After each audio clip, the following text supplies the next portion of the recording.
name is Salem Hopte. I'm really glad you guys are here this evening. Before I begin, I'd like to recognize that Dean Brian Kloss, Dean of the Block School, is with us this evening. If we could give him a round of applause. So I'd like to announce a Student Entrepreneur of the Year. Applications for that really cool award are opened up. So at the end of the year, each December, we have our end of year celebration, celebrating entrepreneurship in the Kansas City community and the Block School. So we have one honoree for Student Entrepreneur of the Year, and this is basically a student here that's really exemplified what the entrepreneurial spirit means, whether that's pursued their own venture or pursued other businesses. If that sounds like you or a friend of yours, definitely nominate yourself or somebody else. It's a really cool award, and it also comes with a $2,500 scholarship, which is pretty great. So applications are open up now, so make sure to nominate someone if you think that they deserve the award. All right, without further ado, we can get this panel started. I'll introduce reporter for Startland News and the moderator of our panel tonight, Austin Barnes. All right, thank you. Thank you for having us, first of all. You'll see our team kind of running around here, so give them a wave if you see them, if they take a picture of you or something like that. Like she said, Austin Barnes, I'm a reporter with Startland News. So just a show of hands quickly, who has heard of Startland or is subscribed to our email list? All right, not too bad, not too bad. So if you are not yet subscribed, you can catch us afterwards and we'll help get you all set up. That way you can keep up to date with all the things going on in the Kansas City entrepreneur ecosystem. So that being said, I'm going to go ahead and let our panelists introduce themselves down the bike here, and we'll get started with questions. Want to start? Test. Hey everyone, my name is Abdul Rashid Jahaya. I am the owner and operator of Local Legend Gaming. We're a casual and competitive gaming company that hosts really epic gaming events all around Kansas City. My company is completely mobile. All of our different entities, from our mobile gaming truck to our convention setups, can all fold up, and we can pack and set it up anywhere to host really epic gaming events. Testing. Oh. Hi everyone, my name is Brandon Love. I'm the founder of the Crumble Candle Company. We are Kansas State's, premier little candle company in my mind, but beyond candles and lotions and bath and body and all that stuff that we do, we're a lifestyle brand, and we work with the Brain and Behavior Research Foundation, the Trevor Project, Born This Way Project, Midwest Innocence Project, local projects and FAR that work with mental health, suicide, and things like that. That all resonate with my story, and I hope we get to talk about that tonight. Hi guys, my name is Carol Espinosa. I'm the founder and owner of Freedom Interiors. We do commercial space planning, interior design, and our company's goal is to bring your vision to reality through workplace design. And in order to do that, we leverage technology like virtual reality and augmented reality to create environments and make changes live with the customer inside the space before any final decisions are made. Thank you. Hi, I am not Lisa Bledsoe, but I am her business partner, Rich Downs. I've been working with Lisa for about 18 months. We make, I don't know if everyone in here has heard of it. If you haven't today, you will soon. We make live, probiotic, delicious, all-organic kombucha. It is a green and black tea packed with millions of live probiotics, and it's really great. We're actually servicing Kansas City Chiefs, Kansas City Royals, Sporting KC, and about 200 other accounts throughout the city. As an entrepreneur who's grown a couple of companies and sold them, and also as an investor who's active, I would tell you guys, Startland News is really, I'm going to give you a plug here.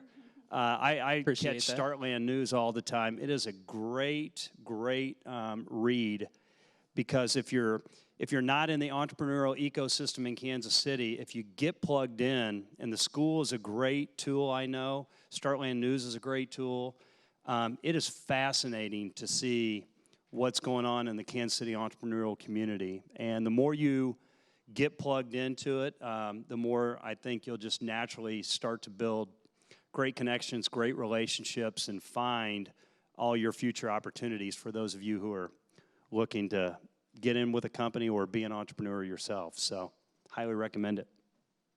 Wonderful. So let's go ahead and start kind of with that first basic question of how you made the jump into having your own company, being an entrepreneur. I think we'll start with Brandon on this one. If you want to take the hot seat first, you can kind of tell us how your company came to be and kind of what led you to start your own thing. I picked my seat out, and I'm like, I'll sit one away from Austin so I can get a moment to construct those answers. No, so I started my company after a suicide attempt in 2015. I was a teenager. And instead of that, I was working with a friend and talking about the things I was going through my breakup. And when you're 17 and you go through a breakup that's like 3 years long, oh, the world is over. So this friend told me specifically, Brandon, stay busy. Keep your hands into things.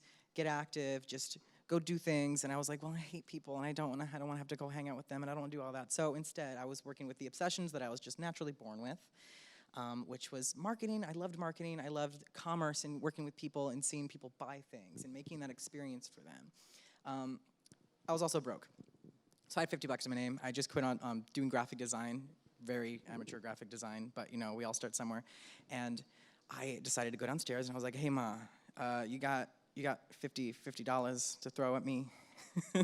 And she did. And so I had $100 and I sat there for what felt like forever, planning out how to spend that money to make money back. And because it doesn't matter how much money you have if you're beginning, because it's about scaling that money. So $100, I invested it into some candle products, and they were all horrible. I mean, they were horrible candles. They did not really work that well. But we made some good money for charity, and most importantly, I didn't give up when people went, well, Brandon, these suck. Instead, I went, okay, well, where can I improve with the money that I've now made? And so I used that money to keep growing, and now I made my first $1 million by 21. And we're keeping going, and I want to be a national brand one day, but we're just going to start locally. Does that cover it, Austin? I think that covers it. It's I love this mic. So, yeah. There you go. So Carol, if we want to go ahead and jump to you next, and you can kind of let us know how you started everything. Thank you. So I'm kind of an entrepreneur by chance. I didn't mean to start a company. I was just working in the same industry, and I was working for one of our biggest competitors now since I was still in college. And I kind of had some ideas of how to do things differently, and I didn't quite see the chance to do that for the company I was working for. And I started learning about some government programs that help socially and economically disadvantaged minorities grow and scale up a business. So if you guys are minorities, if you're a woman, if you're a Latino, if you're Hispanic, look into those programs, because that actually gave me a chance to get my ideas and bring them to fruition, and really is helping us grow and bring a company to a level playing field with all of our biggest competitors who have been in Kansas City for a long time. So I was kind of sitting there at my desk kind of thinking about, how can I convince management to try things a different way? And instead, somebody told me, why don't you do it yourself? And it had never occurred to me to do something myself. And I'm like, oh, why don't I? And the risk is huge, right? What you want to make sure is that if you go out on your own, you can still make a living, and you can bring money home and take care of your family. So for me, there wasn't much to risk. I didn't have much to my name anyway, so there wasn't much to lose, only to gain. And that's it. All right, we'll jump down here to Abdul, and then we'll come back up to you, Rich. But Abdul, you and I were talking a little bit, and this wasn't exactly what you planned to do. It's not what you went to college for, so tell us your story. No, so I guess I'm not a traditional entrepreneur. I haven't really made the plunge. I'm still a professional by day, and a gamer by night. I actually did my undergrad at K-State, studied computer science, and I'm an IT professional by day. I work for one of the nation's largest financial institutions. Unfortunately, I really can't say the name. They're too serious. But in the evening, I've always been a competitive gamer. Being a computer scientist, our weekends were usually spent gaming, and growing up the youngest of four, I always had to compete for things. So I kind of just grew with that competitive nature, trying to keep up with my brother and my sisters. However, being completely aware of opportunity in the growing esports industry, I was able to really look out and evaluate the possibility for myself getting in there, and seeing how I could wiggle my way in. So after talking to my wife and really explaining to her what esports is all about, and and her kicking back to me the financial responsibilities of it, as well as hedging our bets and making sure that we're making a safe investment. We took the plunge just under a year ago. We'll be a year old September 23rd. Our first entity we built out was our mobile gaming truck. It's a 24-foot long, climate-controlled and self-powered trailer that is fashioned with the latest and greatest in consoles, 4K HDR television screens, and it enables us to take shared gaming experiences and do it anywhere. We could do it right in your parking lot, we could do it right in your driveway, and bring everybody together off like experiences. Outside of just doing private events, we also do casual and competitive gaming events. I essentially pay you guys to play games. So if you're good at a game, come out to one of our events, and I will pay you if you win one of our events. So ideally, I enable you to do what you're doing at home, but make money off of it. But that enabled me to actually be around other individuals who have the same passion as myself. So I guess I'm not really taking much of a chance, because whether my business continues to do well or fails, I'm still going to be doing the same thing I enjoy. I'm just fortunate to still be able to uphold a 9-to-5 during the day and have something to pipeline money into my business to grow the brand. I've been fortunate. Kansas City has really taken to the story that we're selling and the plan for the business, and has forced us to grow exponentially over the last 11 months. We've expanded past our mobile gaming truck and bought enough equipment to do convention setups, as well as pop-up gaming events just about anywhere. Before I came here, I was actually hosting a gaming event at Longview Community College, and tomorrow we'll be doing another one. So yeah, I guess I haven't jumped all the way. I'm still, holding on to corporate America as long as they'll allow me, until the esports industry doesn't allow it anymore. Rich, what do you? I drank one too many bottles of wine with a good friend of mine, and deciding to quit my job that I'd been in for 10 years, married with 2 young children, sounded really good at 1 o'clock in the morning. So we went ahead and made the leap. It was scary as heck. But what I realized is I got in the wrong industry. I didn't know it at the time, but right out of college, I took a job. I got into the retail industry.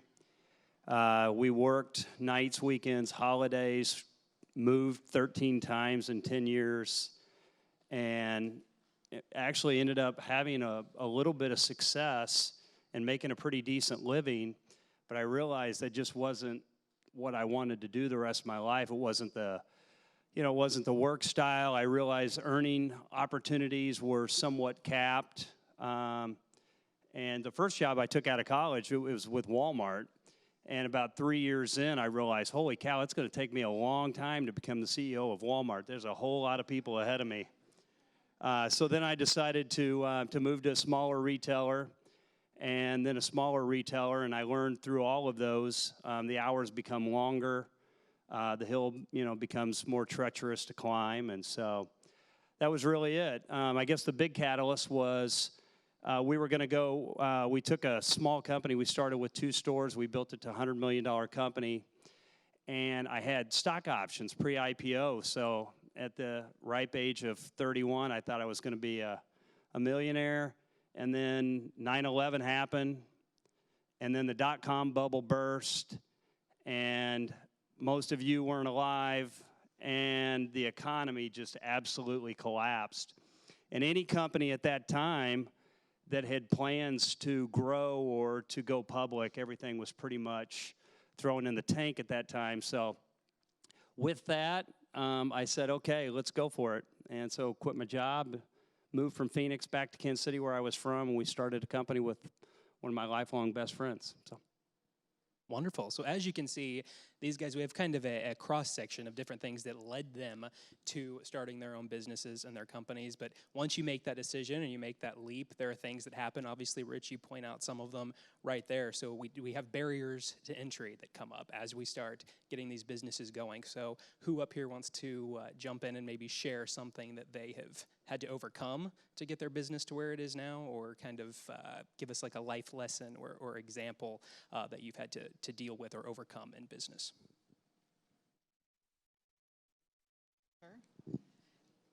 So There's so many, it's really hard to pick just one. I'm gonna say access to capital was one of the biggest challenges that I faced in the beginning. And it's really funny because when you don't have any money and you need money to build something, nobody wants to lend you any money. When you have money, everyone is calling you like, oh, we'll give you a loan, we'll give you a line of credit. Like, okay, where were you 5 years ago when we really needed something to get started? So that was probably one of the biggest challenges that Freedom faced to get started and to get going. And also being a Latina woman, in the industry that we're in is led by white male. And it is really hard to walk into a room, especially if you look young and if you look different. People kind of write you off by the way that you talk and by the way that you look. And you can tell just by having them look at you that they already have preconceived notions about who you are and what you know and how good of a job you can do. So it's really scary when you first go in and you're sitting there and you're like, okay, what am I doing here? And it takes a while to build the confidence to actually step out of that fear and just do your thing. Because if we all chose to start businesses, it's because we know something, right? Or at least we know how to go figure out how to do something like Brandon, okay, candle sucked. What do I need to do to make it better? So once you're able to step out of that and just embody what it is that you're doing and what it is that your company is, it's really interesting to see the switch and people start kind of like scratching their heads like, oh, I thought that person was something else. But it is really hard to get started, and especially when you're the only person in the company and you don't have other people there to back you up. It takes a lot of guts. Anybody else? I'll go. So when business got to a turning point where it's like we need to lower the cost of supplies and stuff, you get to a certain point, you've been doing the mother prices, the van prices, when you're just starting out, the crafter prices, where you get the supplies 50 pounds at a time at max, and that's big time stuff. Now it's like, okay, well we need a truck, a big truck, and it came to have to negotiate prices. As a young male, as a young gay male, with a effeminate voice, I kind of had to learn that I have to, in some cases, hide who I am, which is really aggravating, and do it over the phone or over email if I could to get the best options that I knew my competitors, who I keep close as I can, because your competitors are your friends. They should be. There's no such thing as competition if you do it right. I know they're getting certain prices, and I don't want to name drop and be like, well, you're giving Chris 30% off more than me. So I had to kind of hide a bit of who I am, which has been a really big aggravating part of the growth stunt for us.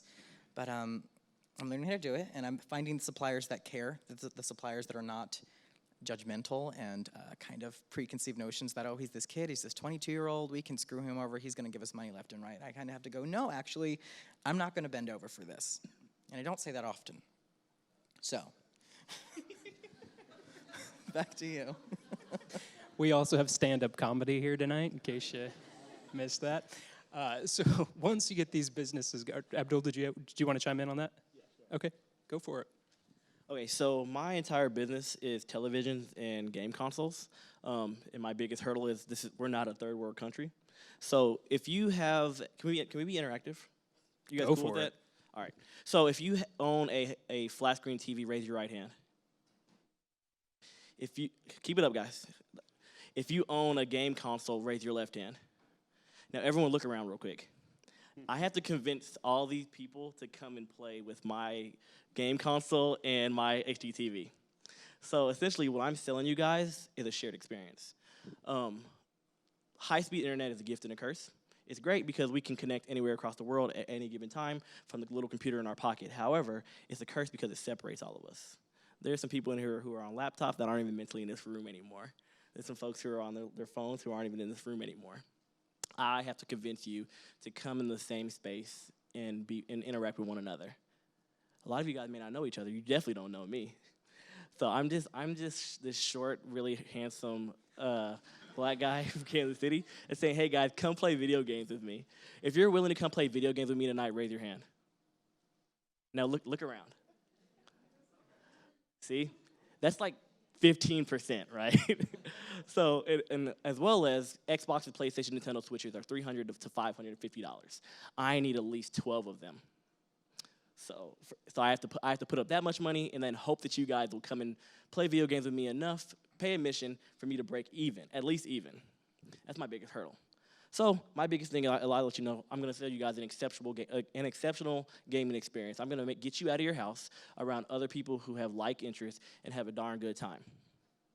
Cool? And that's what I'm selling every evening, every weekend. So because we're not a third world country, that's my constant challenge. If my personal life, my business life, my professional life are all completely going to be scrutinized, because I have to make sure that I'm completely pleasant even when I don't want to be. Because I need to make sure that you guys continue to feel comfortable coming around me and playing video games, the same games you have at home, as well as pay to play, because that's how we businesses excel, because I'm a for-profit business. So that's my biggest hurdle. But I promise you guys, every time you guys come out and see me, you're gonna have a good time. I'm gonna high five, dap guys up, and hug the ladies, because I'm a hugger. And we're gonna have a good time every time you guys see me. So that's what I'm selling every day. It sounds good, but it's a major hurdle in a country that has a pretty ridiculous, disgusting climate right now. I'm trying to change the narrative. Excellent. Now, Rich, did you want to round it out and chime in? Yeah, I think as I've looked at it, going through this journey of trying to, understand if I was going to write a book on what prevents people from being entrepreneurs, I heard a study one time that at any given time, some insane percentage of people are thinking about wanting to go do their own business. I mean, it's somewhere in the 90% a day. Think about the dream of going and doing your own business. So then you ask yourself, well, what stops people from doing it? Like, if so many people want to do it, why don't they do it? And I guess there's the realities of, one, I got to put food, I got to eat, I got bills. The great news for all the college students in here, most of you are probably broke now anyway. So, and you're going to be broke for a while, so there's not a whole lot to risk there. I will tell you, as you go on in your life, that risk gets more real and more real, because you have a wife, you have kids, you get out of college, you get a job, you buy a house, you buy a car, you think you're living the American dream, and you're like, oh my God, I'm in more debt than I thought than I was when I was in college. And to go ahead and quit your job where you're probably making a decent living and dive in, that gets really hard. So somewhere in there, that leap has to be made where you're going to have that financial risk. And I don't have a silver bullet for that. I don't know exactly how that works. But I do know it's a real challenge that prevents a high percentage of people going in. I think the other one is just an emotional state. Not to psychobabble you, but I think most of us all have egos. And even myself, right now, I'm on my third venture. And I just made a pretty decent investment in this company. I own half now.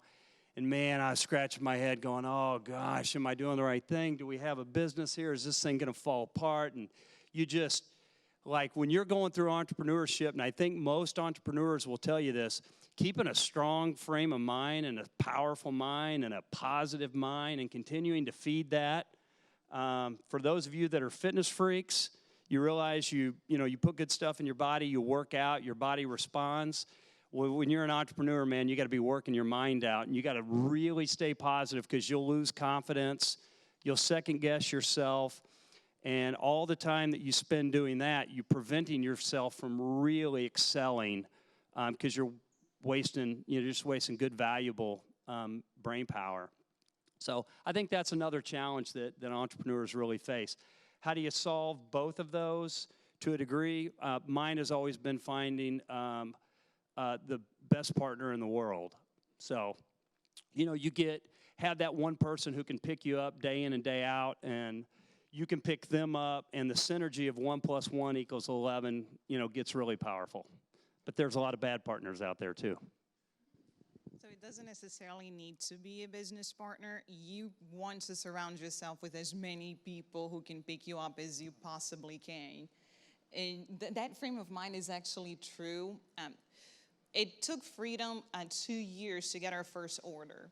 For 2 years, I went around calling on people and calling on businesses and telling them how great we were and what we could do for them. We had 0 sales, no people except for me, no place to work except for a laptop. And I'm walking around and people look at me like I'm crazy. Like, what are you talking about, lady? What can you do? It's just you. And I'm talking as if we are like $1 million company until we became $1 million company. And going back to access to capital, when we landed our first large order, I had no way to float it. I had no idea how, because we had to buy supplies, and we're talking about $750,000 worth of furniture, and no line of credit with any suppliers.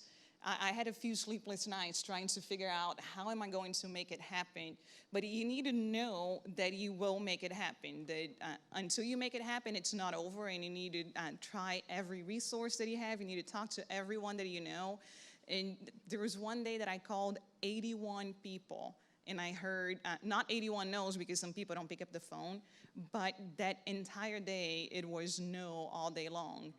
Do you know how hard it is to get up the next day and think, oh, I want to do it all over again. Let me call another 81 people and see who wants to talk to us.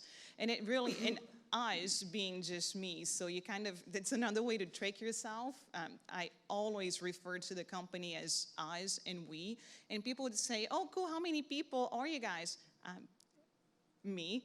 But I can do the work of an army, believe me. And it took 2 years for someone to actually believe, but the whole time I believed, so that's kind of important. And see, I think it's interesting that you point that out, Carol, because I think a lot of times people look at people with small businesses or they look at startup companies, and we hear this a lot in our reporting as well, that it just looks so glamorous to work for yourself and own your own company, and it's not a corporate America job. So obviously, how do you guys go about working on your business as opposed to working in your business and find that balance where you're not just doing everything yourself, kind of like you point out there? I'll tell you guys, it is awesome not to have a boss. It is awesome not to be in corporate America. And I think once you make the leap, it's virtually impossible to go back. It is also all you all the time. So you're 100% responsible for yourself.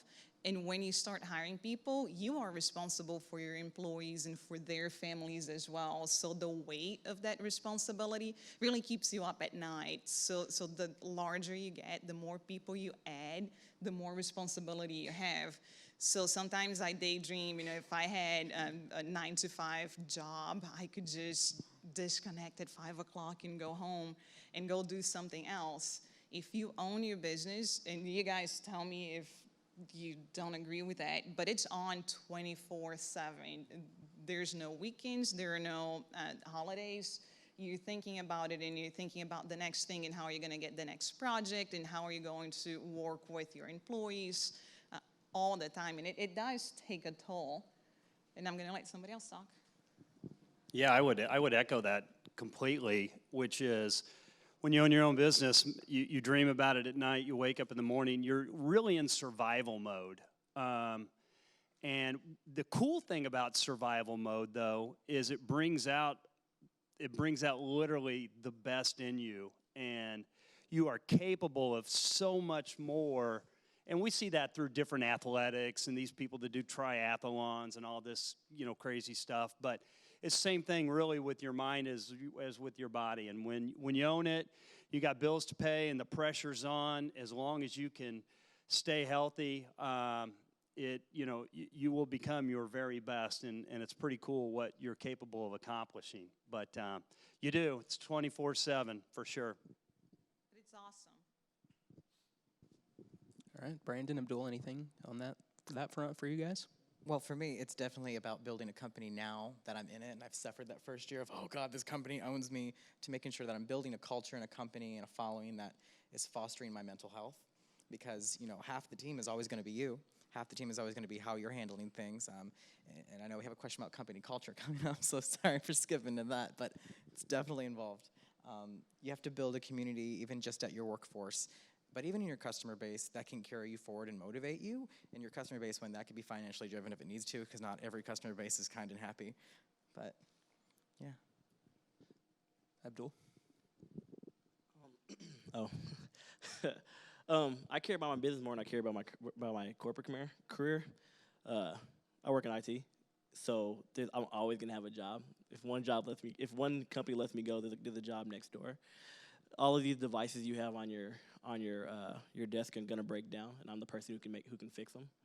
I'm also the IT guy who's actually personal. You can have a good time with, so I'm never worried about not being able to find another job. But I'm gonna focus on my business until I cannot focus on corporate America anymore. I took a heck of a chance and rolled the dice, and I've been betting on myself ever since. And I've been continuously reaping the rewards. So I'm just gonna keep doing it until corporate America says, "Hey, we gotta get rid of you." I'm like, "All right, well, I'm already 6 steps out the door at a gaming event." But I've always kept the mindset that you gotta focus on yourself even in corporate America, because that company will throw you underneath the bus to make sure that they're okay. So make sure that your situation is always okay. And I have beautiful wife and 3 beautiful kids that are extremely expensive. So I'm gonna make sure that we're good, because those companies that I'm working for are always gonna make sure they're good, even if they have to get rid of me to do that. So that's why. And I do just briefly want to touch on that company culture question that Brandon mentioned there. What do you guys, or how rather, do you guys perceive the company culture in your companies, and how important that is to kind of growing them and helping them succeed? I kind of take it backwards. So with company culture, I've learned after building one that wasn't the best and then having to go back to the drawing board, including having to fire almost everyone in my company, I've learned that I had to start with who I am. And if I build a culture that's, falsehood on a board, I'm looking at you, Pokeball down in River Market, they have this big list of just, we are about generosity, and we are about kindness, and we are about doing good for the world. You read that and you go, okay, give me my sushi. It doesn't matter. But company culture is what happens on accident. It's what's already fostering in your company, or even here in your friend circles or in your classroom. Class to class, the culture of each class is different, and it didn't happen on purpose. The teacher didn't really make that. They may have affected it, but good leaders take the accidental culture and they figure out a way to kind of guide it in the direction that's gonna be best for it. You can't just decide what it's gonna be cookie cutter from the start. You have to take what you're given, like any material, and build the best that you can with it. That's me. Since ideally my company is a paid service, since I'm selling shared experiences through gaming, we put a tremendous amount of focus on customer service. My team believes that there's only one level customer service is impeccable. Everything else is trash. When people ask you what our level of customer service is, we let them know we're giving you Chick-fil-A style of customer service. So every time you come through one of our events, you're gonna feel blessed and have a good time. And that's what we try to give folks every time they come out and hang out with us, whether it's a pop-up event or it's an actual bracketed competitive gaming event.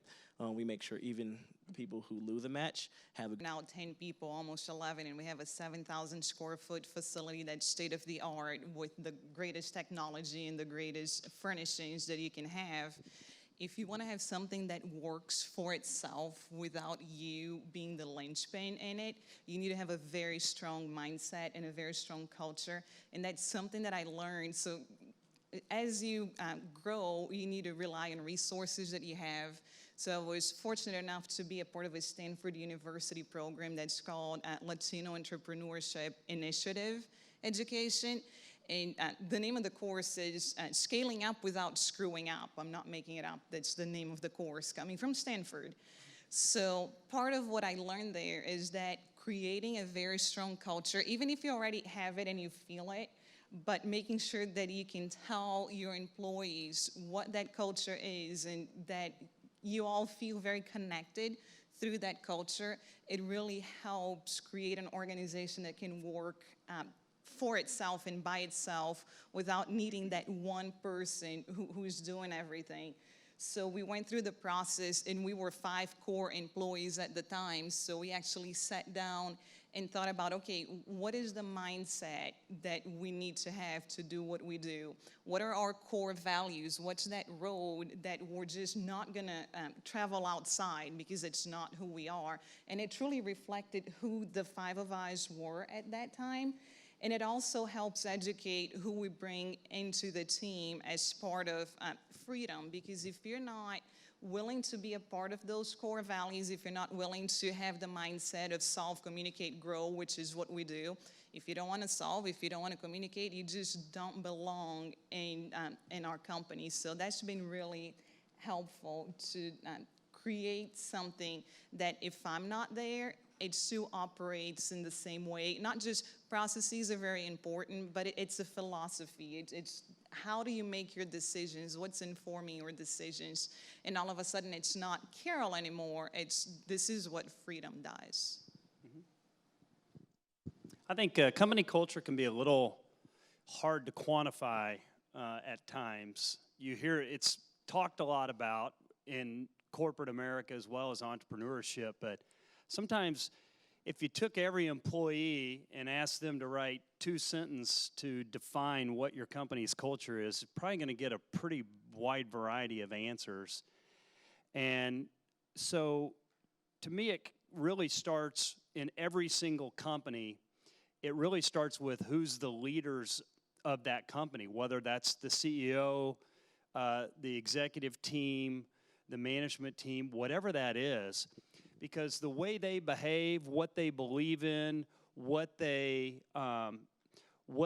promote and encourage amongst the team and the customers and the suppliers, and it really is just a total behavior, and it's about who you surround yourself with inside of that company, including your customers. You know, I look at like your customers. You guys have a company culture through all the customers that come in and how that impacts your staff and how the staff interacts with them. Everyone in here probably has your own culture by the people that you hang out with. And some of those are good and some of those are bad, and you have the power to change those. So culture is a constant work in progress day in and day out. And I guess ultimately, are you working in the environment that motivates you and supports the business that you're trying to operate? And if it's not, then you have to make those changes.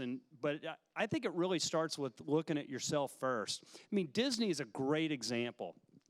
Has anyone here been to Disney World? Have you been over a holiday? Okay, it is the worst place on earth to be at over a holiday. But their culture is so powerful that they still have us all convinced it's the greatest place on earth. That is phenomenal leadership over a long period of time. It's the training of the staff. It's what they believe in. It's how they do things.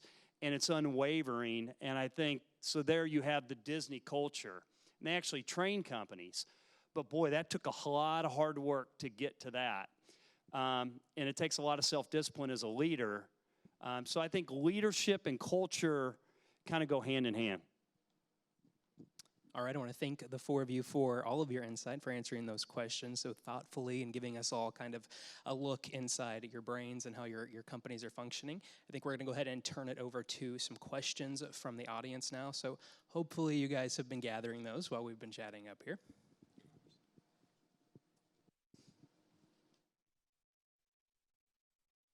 Raise your hand if you have a question. I'll come over and give you the mic.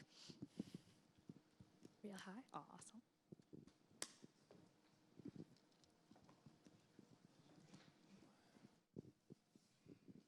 I want to ask you guys, how do you deal with failure as an entrepreneur? Like going after something and then it doesn't happen and then you go after it again. Like how do you walk through that?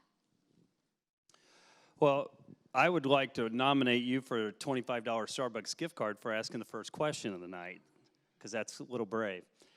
Failure is inevitable, right? It's inevitable through your life. It's certainly inevitable through entrepreneurship. I think the advice I got early on was, you know, it's a little cliche, but you really never fail if you just keep trying. And so you're always going to try things. When you're an entrepreneur, you're starting your own business, there's no book that you get to open up and go, okay, here's what we do today, here's what we do today. So you're having to make decisions, probably hundreds of them a day, and it's impossible to make every decision that's going to be right. You just can't quit. So when you try things and they don't work, it's the positive mentality of, okay, great. I know that doesn't work. Now I can move on to trying something else. And as long as you keep trying new things, eventually you'll start to string together things that will work. If you sit around and waste 2 days pouting about failure and doom and gloom, that's destructive, and you can't do that. A lot easier said than done. It is, yeah, for sure. But it is true.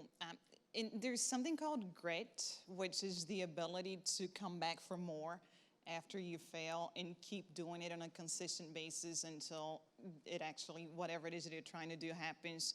That's really important. And I've heard before that successful entrepreneurs are not the smartest people in the room.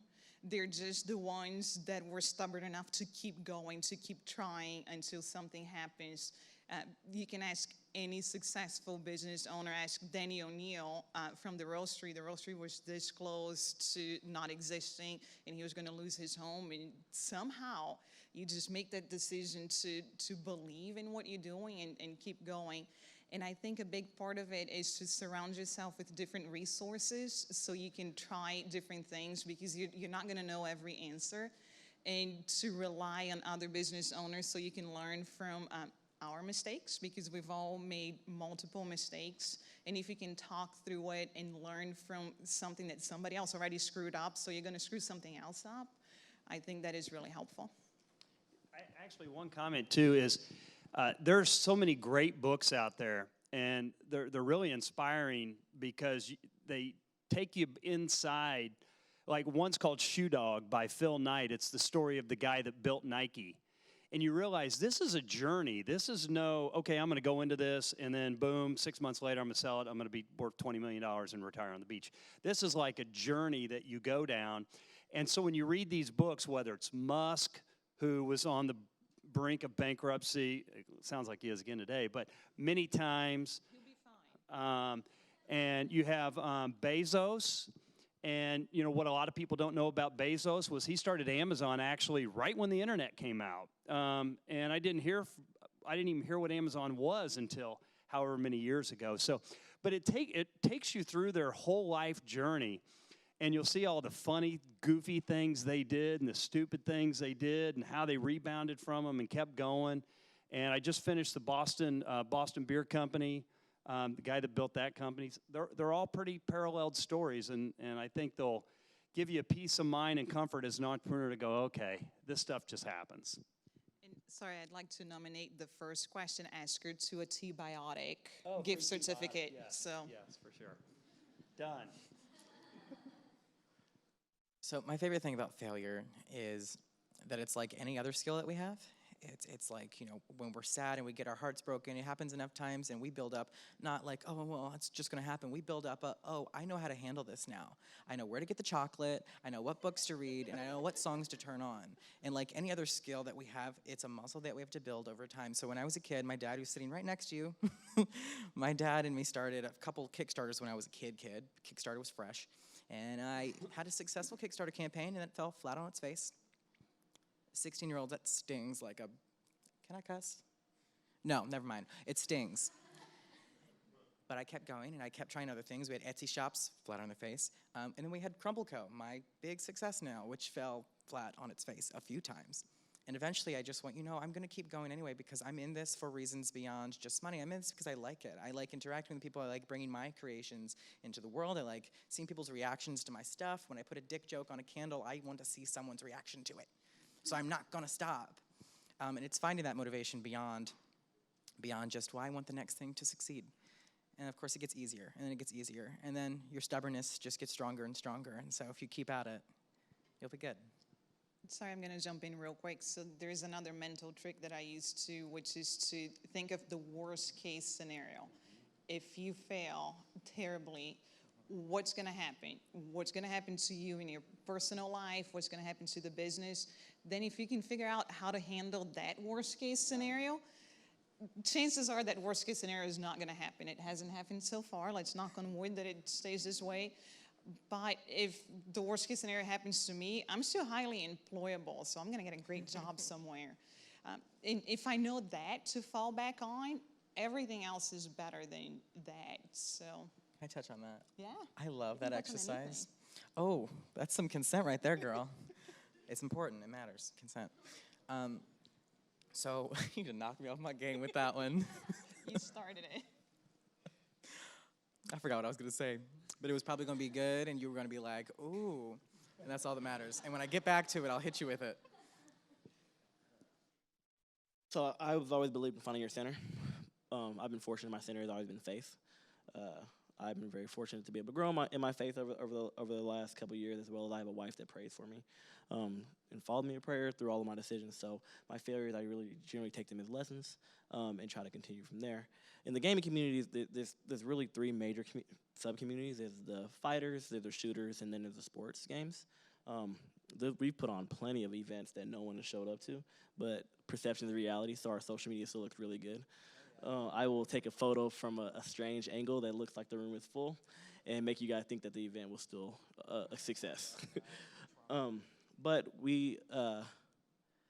because there isn't any consistency in the gaming community, we know that we have to keep putting on the events, just because people need to know that it's going to happen and that if they miss this one, there's another one to come to. The biggest thing is keep your operational costs as low as possible, so that if you do take a loss or have a poor event, that your business doesn't go under. And we've been very fortunate that we really run off of gasoline or electricity, and that's really our only operational cost in my business. And as long as natural fuels don't just go skyrocket, I'll be fine. But it's generally you got to just find your base and recenter back to that, because failure is going to continue to happen. We just had a failure two Sundays ago at an event, and we still had to muster through it. But we're still here today. Know that there's always going to be another day. So, yeah, just find your center. I remembered. So it was about the whole challenge tool we talked about and stuff. So when Crumble fell on its face the first couple times, we got pretty highway robbery last year, which is not fun. But I was like, okay, I'm gonna take out a loan, not a small loan of $1 million, but like 30 grand. And I'm gonna just go at it. And if everything goes wrong, what could possibly go? What's gonna change in my life? And I sat about it, and I was like, well, I have to leave my apartment behind, and I have to sell everything I own, and I'll probably be making candles in my underwear on my mom's kitchen again. And sounds good, I'll do it. And it went all the way down to that. It's just stubbornness. I built it up at that point, so I was like, yeah, I'll go back down to ground zero, because if I could go back to ground zero, knowing what I know now, okay. That's me trying not to cuss, by the way, my okay. So there you go, I got it. I think we have time for one more question.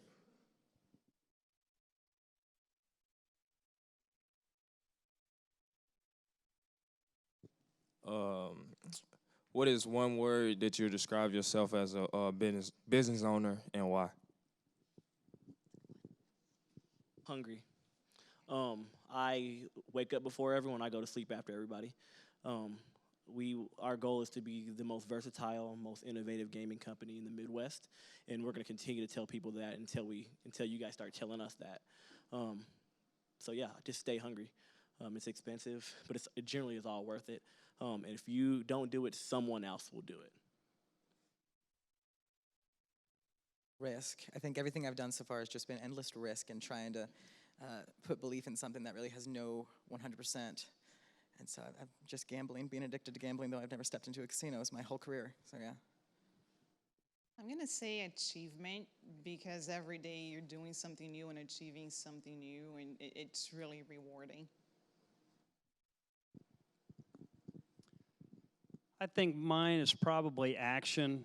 I think if you just, every single day, you just get up and you just go and you make something happen, and then keep layering on daily progress, day after day after day, and turn off the TV and just have the drive to go do something great, and have the perseverance to know it's not going to happen tomorrow, but tomorrow you're going to, my business partner, the first business we did, he said, what's really great today, we get to wake up and we get to decide who we're going to become. And that is a result of what are we going to do today, the decisions that we're going to make, the effort that we're going to give, and just doing that every day until at the end of the day you're just exhausted. go to bed, get up, and you get the freedom to go do it again.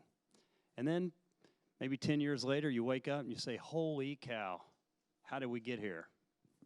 And can I just make sure that I say how lucky you guys are? And did any of you guys go to school to be an entrepreneur? Okay, you're like way ahead of us because This is news to me. it's incredible, isn't it? So we're all learning the hard way. You're actually getting all the theory. You're meeting so many people. Like, look around this room right now. Make sure you introduce yourselves because you guys are going to be owning businesses in a few years. And you need to know one another, and you need to rely on your professors. The competition that you guys have to pitch a venture, that's what we do day in and day out with customers trying to win their businesses. And if we do well, if we win, we get a new project. So what you're doing is really applicable in the real life, so really take advantage of that. And I'm really jealous. I wish I could be on that side. To get to this side, isn't it crazy? Let's give a huge round of applause to our 4 fabulous panelists and our moderator.